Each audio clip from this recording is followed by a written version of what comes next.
आशा करता हूं आप सब बहुत अच्छे होंगे। मेरा नाम है सिद्धांत अग्निहोत्री। स्टडी ग्लोस पे आपका बहुत बहुत स्वागत है।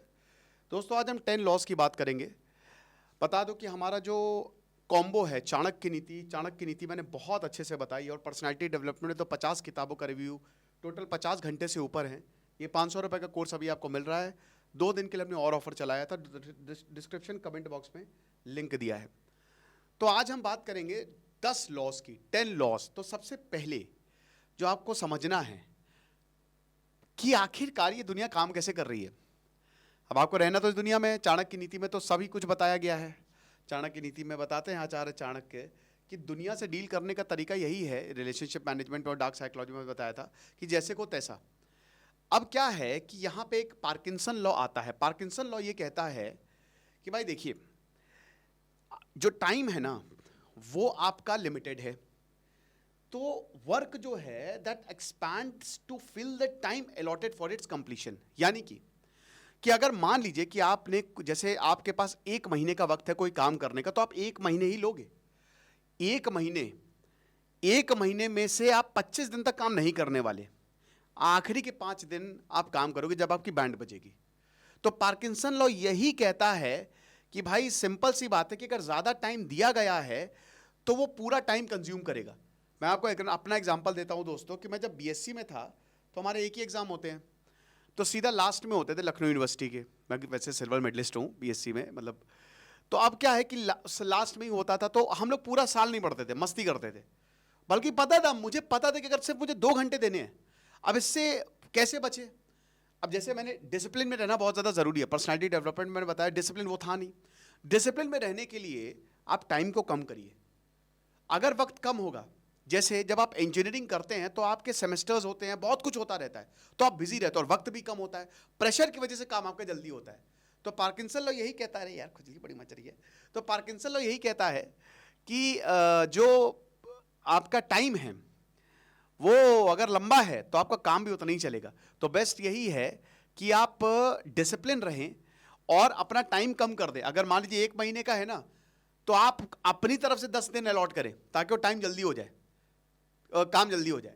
सेकंड जो है बड़ा इंपॉर्टेंट है, चेस्टरटन फिंस। अब ये क्या, ये प्रिंसिपल ही कहता है, याद रखना, कि मान लीजिए कोई भी ट्रेडिशनल है, कोई भी कस्टमरी है, जैसे आज के समय बोलता है कि उस प्रथा को खत्म कर दो, इस दिन को मिटा दो, बहुत लंबे समय से ये प्रथाएं चली आ रही, इसको खत्म करो, ऐसा होता है। तो ये बताते हैं कि भाई सुनिए, पहले कुछ भी कस्टमरी या ट्रेडिशन जो इतने लंबे समय से चलते आ रहे हैं, आपको ये देखना है कि वो क्यों चल रहे हैं, उनका पर्पस क्या है, उस चीजों को समझिए।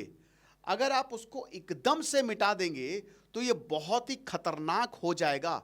आखिरकार जो सिस्टम बनाए गए हैं वो क्यों बनाए गए हैं। पीरियड्स में औरतों को काम नहीं करना है क्योंकि उस समय वो बहुत ज्यादा कमजोर हो जाती हैं, ठीक है। कुछ ऐसे मंदिर है जहां पे महिलाओं को एंट्री नहीं है, वो क्यों है। अगर आप एकदम से इनको हटाएंगे तो समाज का ढांचा बिगड़ सकता है। यानी कि ये वार्न करता है कि जो पुरानी चीजें हैं, जो कस्टमरी है, जो ट्रेडिशंस हैं, उनको हटाइए, लेकिन बहुत ही सोच समझ के स्टडी करके। एकदम से अगर आप कुछ भी हटाएंगे, जैसे अभी वक्फ अमेंडमेंट हुआ, तो फिर वो दिक्कत हो सकती है। फिर उसके बाद लॉ ऑफ डिमिनिशिंग रिटर्न्स, ये तीसरा लॉ है। अब ये एक इकोनॉमिक प्रिंसिपल है, ये बहुत ही सिंपल सा प्रिंसिपल है। इसमें यह बताया गया है कि आपको कुछ नहीं करना है। जैसे आपकी बहुत सारी चीज़ें, आप मान लीजिए एग्जाम्पल के तौर पे आप खिलौने बना रहे हैं, तो अब खिलौने में बनाने में बहुत सारी चीज़ें लगेंगी।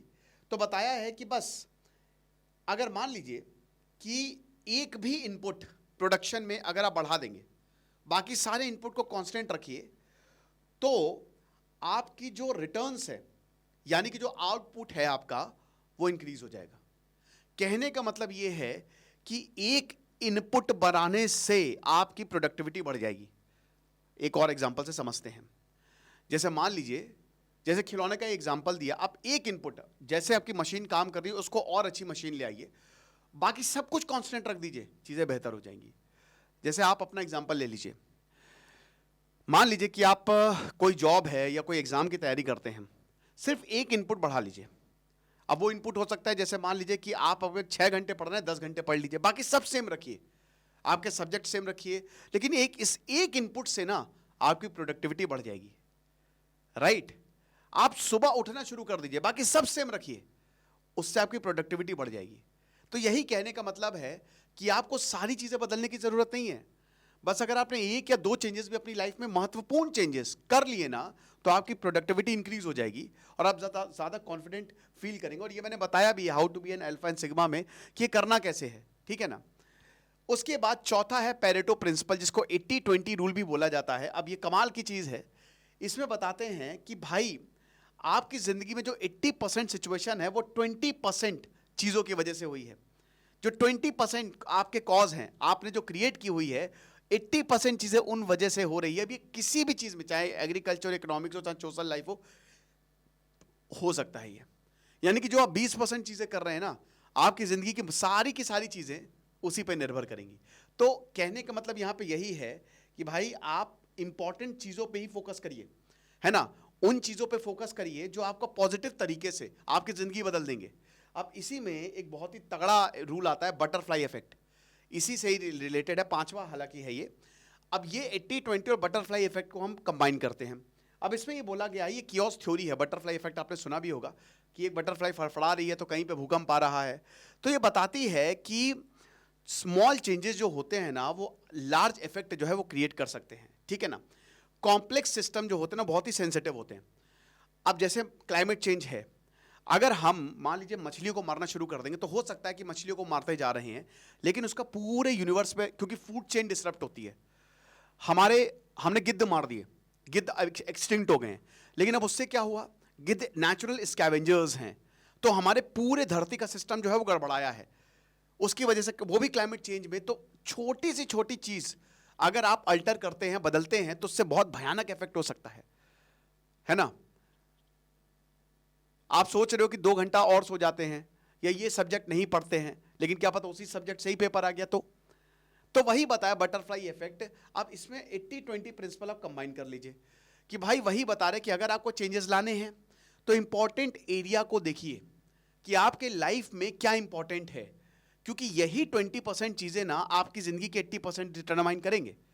और सेम चीज हम बटरफ्लाई इफेक्ट में भी देख सकते हैं कि यही स्मॉल चीजें जो हैं ये बहुत बड़ा, अब या तो ये पॉजिटिव हो सकता है, नेगेटिव हो सकता है। तो ये चीजें आपको ध्यान में रखनी है। छठा जो लॉ है वो है टैसिटस रेजर। अब टैसिटस रेजर क्या बताता है, ये बताता है कि सोसाइटी को कौन कंट्रोल करता है। बहुत बढ़िया यहाँ पे एग्जांपल दिया गया है, आचार्य चाणक्य भी इसमें how to be super rich और डार्क साइकोलॉजी में मैंने बताया था, आचार्य चाणक्य बताते हैं खैर कि समाज को वही कंट्रोल करेगा जिसके पास ताकत है, और ताकत ज्ञान से आती है, पैसे से आती है मेरे दोस्त, वेल्थ से आती है। लेकिन यहाँ पे टैसिटस बताते हैं कि भैया देखिए, वो इंसान ताकतवर है जिसको आप क्रिटिसाइज नहीं कर सकते। कितनी बड़ी बात है, वही ताकतवर है। कहने का मतलब ये है कि जो बियॉन्ड रिप्रोच है, जिससे आप बात नहीं करते, जो बिल्कुल पहुंच भी नहीं सकते आप, वही सोसाइटी को कंट्रोल करता है। अजीब। अब आचार्य चाणक्य ये उलक है, वो कहते हैं कि राजा का हित प्रजा के हित में है, राजा को लगातार प्रजा से बात करनी चाहिए। लेकिन यहां पे बोला जाता है जो बात नहीं कर रहा है, जिसको आप क्रिटिसाइज नहीं कर सकते, वही सबसे ज्यादा ताकतवर है, उसी का ही इन्फ्लुएंस सबसे ज्यादा है। अब आप ये कह भी सकते हो, आप फिल्म स्टार, जितने भी मूवी स्टार हैं, या क्रिटिसिज्म की बात नहीं हो रही, लेकिन क्या आप उनको अप्रोच कर सकते हो? नहीं, बिल्कुल नहीं, है ना। ये चीज है। देन देयर इज सातवां लॉ, लिंडी इफेक्ट।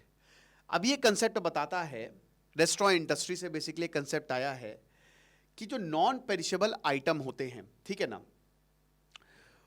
वो उसकी फ्यूचर लाइफ एक्सपेक्टेंसी ज्यादा होती है। The longer a non perishable item has been in existence, the longer its future life expectancy. अब ये सीधा सीधा बताता है कि भाई जैसे मान लीजिए कि कोई चीज पेरिश नहीं हो रही है, तो उसकी जितने लंबे समय से, जैसे आप वाइन कहते हैं ना, शराब जितनी ज्यादा पुरानी होती है वो उतनी ज्यादा महंगी बिकती है, ठीक है। चावल जितना पुराना होगा वो उतना अच्छा होगा। तो वही बता रहे हैं कि जितने समय तक वो एग्जिस्ट करेगा उसकी लाइफ एक्सपेक्टेंसी ज्यादा रहेगी। यहां साफ साफ बताने का ये बात की गई है कि जो ओल्डर आइडियाज हैं, जो पुराने आइडियाज हैं, प्रैक्टिसेस हैं, वो ज्यादा समय तक रहेंगे। पुरानी मूवीज, पुराने गाने आप देखते हैं ना कि वो लंबे समय तक, नए गाने आते हैं चले जाते हैं, लेकिन जो पुराने आइडियाज हैं वो हमेशा रहेंगे और उनको कोई उखाड़ नहीं सकता। आठवां इफेक्ट, मर्फीज लॉ, कमाल का लॉ। अगेन ये मर्फी लॉ भी बहुत ही जबरदस्त है। अब ये एयर, बेसिकली अमेरिकन है ये, और एयर स्पेस मतलब एक एविएशन इंडस्ट्री में काम करते थे। तो इन्होंने बोला है कि anything that can go wrong will go wrong, याद रखिएगा। अब ये भी कियोस थ्योरी है कि अगर आप चीजों को संभाल नहीं पाते हैं तो चीजें बहुत गड़बड़ हो सकती है। पेसिमिस्ट है एक अप्रोच यहां पे बताया गया है कि मतलब कई बार हम देखते हैं ना कि चीजें बद से बदतर होती जाती हैं। छोटी छोटी चीजें, सडन प्लान चेंज में भी ना चीजें गड़बड़ हो जाती है। एग्जाम्पल के तौर पे आप लद्दाख जा रहे हैं, आपको एक रास्ता दिखा बहुत बढ़िया और आपको दूसरा रास्ता दिखा शॉर्टकट है, आपने वो शॉर्टकट रास्ता ले लिया। वो भले ही छोटी चीजें हैं, अब आप लेट हो गए, लेट हुए, आपका दिमाग खराब हुआ, ऊपर से रास्ता भी गड़बड़, बारिश हो गई, लैंडस्लाइड हो गई, तो चीजें बद से बदतर हो सकती हैं। आपको चीजों को सही रखना पड़ेगा। अगर छोटी छोटी चीजें गड़बड़ हो रही हैं और अगर आप उनको चेक नहीं करेंगे, या अपनी लाइफ में देखिए, अगर आपकी जिंदगी जो है वो सही नहीं है, छोटी छोटी चीजें बर्बाद कर रही हैं, डिसिप्लिन में ना होना, हैबिट्स गलत होना, सुबह जल्दी ना उठना, अपना शेड्यूल फॉलो ना करना, तो ये डिजास्टर्स साबित हो सकता है, चीजें बद से बदतर हो जाएंगी। आप समझ रहे हो? तो ये है आपका मर्फी लॉ। फिर उसके बाद डनिंग क्रूगर इफेक्ट, बहुत ही शानदार। आचार्य चाणक्य कहते हैं कि अपनी काबिलियत पहचानो। पर्सनालिटी डेवलपमेंट में मैंने बताया है, और पर्सनालिटी डेवलपमेंट में मैंने ये जो जिस तरीके से विनिंग सीरीज में मैं बताया कि भाई अपनी काबिलियत को आपको पहचानना पड़ेगा। डनिंग क्रूगर इफेक्ट ये कहता है कि जो इंसान बहुत ही नाकाबिल है वो अपने को सबसे ज्यादा काबिल समझता है, और जो इंसान बहुत ही ज्यादा काबिल है वो अपने आप को बहुत ही नाकाबिल समझता है।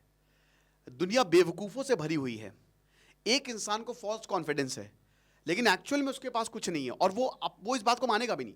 और एक इंसान के पास बहुत कुछ है लेकिन वो अपने आप को वो दिखाई नहीं रहा है, वो अपने आप को अंडर एस्टिमेट कर रहा है। तो बहुत ज्यादा जरूरी है कि अपनी पोटेंशियल पहचाने और सेल्फ अवेयरनेस लाए। इसको इंपोस्टर सिंड्रोम भी कहते हैं। Then there is last and the 10th law is Occam's razor. ये बताता है कि जितना ज्यादा चीजों को आप सिंपल रखेंगे उतना बढ़िया है। कई लोग बहुत ज्यादा कॉम्प्लिकेट कर देते हैं। सिंपल रखिए, सिंपल। कई लोगों को आपको जब देखते होंगे यार समझ ही नहीं आ रहा क्या बोल रहा है। जितना ज्यादा सिंप्लिसिटी रखेंगे ना, आपकी लाइफ उतनी ही बेहतर होती जाएगी। तो ये 10 लॉ इसी तरीके से यूनिवर्स काम करता है, और यही चीजें आपको समझनी है। डिस्क्रिप्शन कमेंट बॉक्स में हमारे कोर्स का लिंक दिया है, और बहुत अच्छे से मैंने इन चीजों को बताया भी है चाणक्य नीति और पर्सनालिटी डेवलपमेंट में। जरूर अवेल करें। खुश रहिए, पढ़ते रहिए। दिस इज सिद्धांत अग्निहोत्री, साइनिंग ऑफ।